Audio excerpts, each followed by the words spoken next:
स्वयंभू तेजानं तळपणारा पिता दूर आकाशी, मातेनं जन्मतःच अनाथ केलेला. तरीही पुत्र अल्पकाळ का होईना स्वयंभू तेजानं पृथ्वीवर तळपला. कर्ण कुंती मातेनं त्याचा जन्मतःच त्याग केला आणि त्याला अनाथ केलं. स्वतःची ओळख सुद्धा त्याला मिळाली नाही. तो स्वतःची ओळख सुद्धा हरवून बसला. आणि कुंती मातेनं आकाशीचं देणं प्रसाद म्हणून मागून घेतलं आणि जन्मतःच गंगेच्या पाण्यामध्ये ते वाहून टाकलं, ते सोडून दिलं. आणि त्याला स्वतःची खरी ओळख न मिळाल्यामुळं सुतपुत्र म्हणून त्याला पुढं वाढवलं गेलं आणि समाजानं त्याला सुतपुत्र म्हणूनच हिणवलं सुद्धा. आणि तो सुतपुत्र आहे म्हणून त्याला गुरु द्रोणाचार्यांनी शिष्य म्हणून स्वीकारण्यास नकार दिला.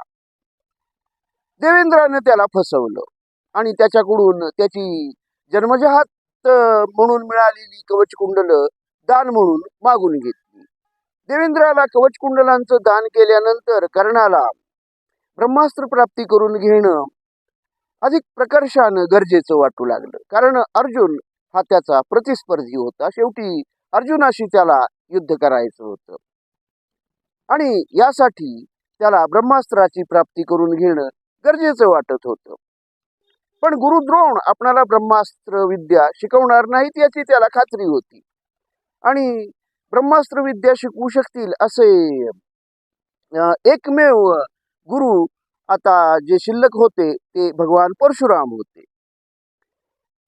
पण भगवान परशुरामांची अट अशी की ते क्षत्रियांना शस्त्रास्त्र विद्या शिकवत नसत. आणि ते सुतकुलातील शिष्य सुद्धा स्वीकारत नसत. कारण सुतकुलातील शिष्यांनी जी विद्या शस्त्रास्त्र विद्या आत्मसात केली असेल ती शेवटी क्षत्रियांच्याच उपयोगी पडणारी, ती क्षत्रियांच्याच उपयोगी पडणार. आणि भगवान परशुराम हे तर क्षत्रियांचे वैरी होते. त्यामुळं भगवान परशुराम केवळ ब्राह्मणांनाच शस्त्रास्त्र विद्या शिकवत, ते केवळ ब्राह्मण शिष्यच स्वीकारित. आता कर्णाचा नाईलाज झालेला होता. तो ब्राह्मण कुलोत्पन्न नव्हता, तो क्षत्रिय कुलोत्पन्न होता. पण ही ओळख त्याला माहीतच नव्हती स्वतःची. आणि त्याला जी ओळख मिळालेली होती आदिरथ आणि राधामातेमुळं ती सुतपुत्र म्हणून ओळख मिळालेली होती. म्हणजे भगवान परशुरामाला जरी आपली ओळख खरी सांगितली तरी भगवान परशुराम आपणाला ब्रह्मास्त्र ची विद्या शिकवणार नाहीत हे सुद्धा त्याला माहीत होतं. म्हणून कर्णानं शेवटी भगवान परशुरामांच्याकडे जाताना ब्राह्मण वेश धारण केला. स्वतःची खरी ओळख लपवली आणि स्वतःची खोटी ओळख भगवान परशुरामांना सांगितली. आपण ब्राह्मण कुलोत्पन्न आहे असं तो भगवान परशुरामांना खोटंच त्यानं सांगितलं आणि आपला शिष्य म्हणून स्वीकार करण्याची विनंती केली. तेव्हा त्याच्यावर विश्वास ठेवून भगवान परशुरामांनी कर्णाचा शिष्य म्हणून स्वीकार केला. अल्पकाळातच कर्ण त्यांचा अत्यंत आवडता शिष्य बनला. कारण तो अत्यंत कुशल असा धनुर्धर होता. त्याचं धनुर्विद्या कौशल्य पाहून भगवान परशुराम त्याच्यावर अत्यंत आनंदित झाले आणि आपल्या शिष्याबद्दल त्यांना खूपच कौतुक वाटू लागलं. पण तो खोटं बोललेला होता ही मात्र त्याची चूक होती. आणि तो भगवान परशुरामांच्याकडून शेवटी ब्रह्मास्त्र विद्या सुद्धा शिकला. कारण भगवान परशुरामांना हा धनुर्धर कर्ण हा ब्रह्मास्त्र विद्या शिकवण्यास योग्य आहे असं हे त्यांना पटलं आणि त्यांनी त्याला ब्रह्मास्त्र सुद्धा शिकवलं. पण इथं सुद्धा कर्णाचं दुर्दैव आड आलं. एकदा भगवान परशुराम आणि कर्ण वनामध्ये एकटेच असताना दुपारच्या वेळी भगवान परशुराम त्याला म्हणाले की शिष्या, भार्गव हे त्यानं नाव घेतलेलं होतं, भार्गवा मी आता थकलो आहे, मला थोडीशी विश्रांती घ्यायची आहे. म्हणून एका वृक्षाखाली भगवान परशुराम विश्रांती घेण्यासाठी जाऊ लागले. तेव्हा कर्णानं त्वरित आपली मांडी घातली, आणखी आपल्या मांडीवर भगवान परशुरामांचं डोकं घेतलं. आपल्या शिष्याचं हे गुरुप्रेम गुरुभक्ती पाहून भगवान परशुरामांना धन्य धन्य वाटलं. ते कर्णावर अधिकच आनंदित झाले, कर्णावर अधिकच खुश झाले आणि ते निद्रिस्त झाले कर्णाच्या मांडीवर आपलं डोकं ठेवून. आणि खरा दुर्दैवाचा जो फेरा होता तो कर्णाच्या बाबतीत इथंच सुरू झाला. असं म्हणतात की देवेंद्रानंच एका भृंगाचं रूप घेतलं, म्हणजे भ्रमराचं, म्हणजे एका भुंग्याचं रूप घेतलं आणि अत्यंत कठीण अशा धातूमधून सुद्धा कोणत्याही कठीण वस्तूमधून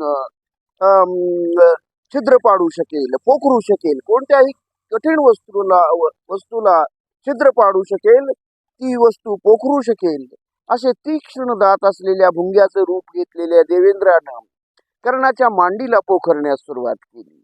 कर्णाला वेदना झाली, पण वेदनेनं आपली मांडी जर आपण हलवली तर आपल्या गुरुची निद्रा भंग होईल, म्हणून कर्णानं आपली मांडी हलवली नाही, आपली वेदना त्यानं सहन केली.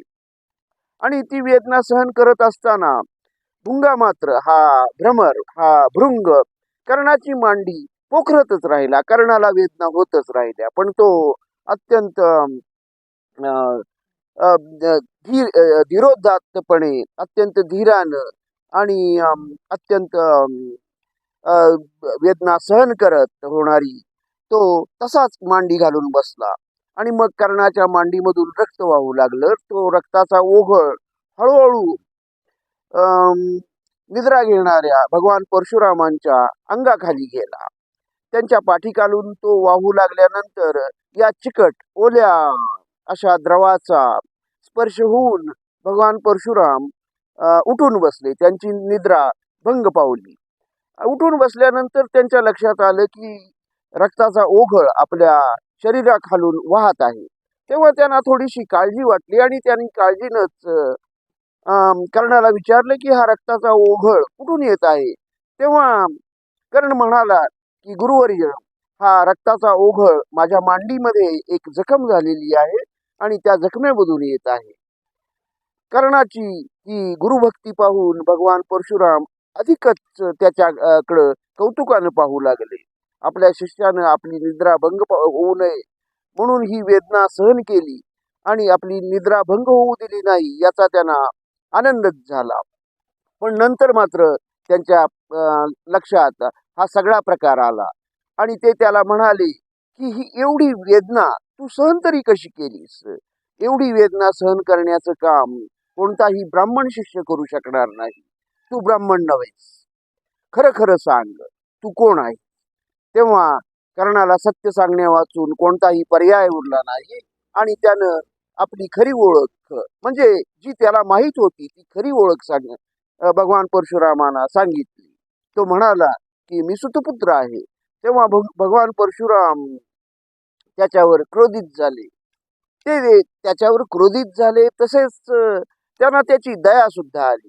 ते म्हणाले की अरे, मी क्षत्रियांना विद्या शिकवत नाही आणि सुतकुलोत्पन्न शिष्य सुद्धा क्षत्रियांच्याच उपयोगी पडायचे म्हणून मी त्यांना सुद्धा विद्या शिकवत नाही.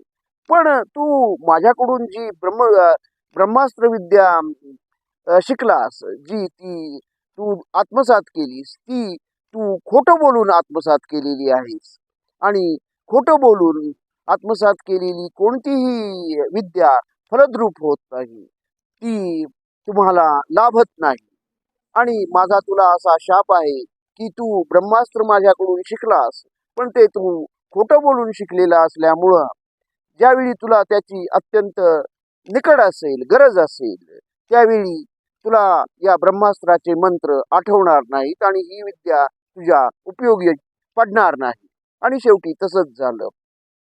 कर्णानं अत्यंत विनम्रपणे भगवान परशुरामांचा हा शाप स्वीकारला, कारण त्याच्या पुढं दुसरा कोणता इलाजही उरलेला नव्हता. त्याची चूकच झालेली होती आणि गुरुभक्तीचं, गुरुसेवेचं त्याला जे फळ मिळालेलं होतं ते शाप म्हणूनच मिळालेलं होतं.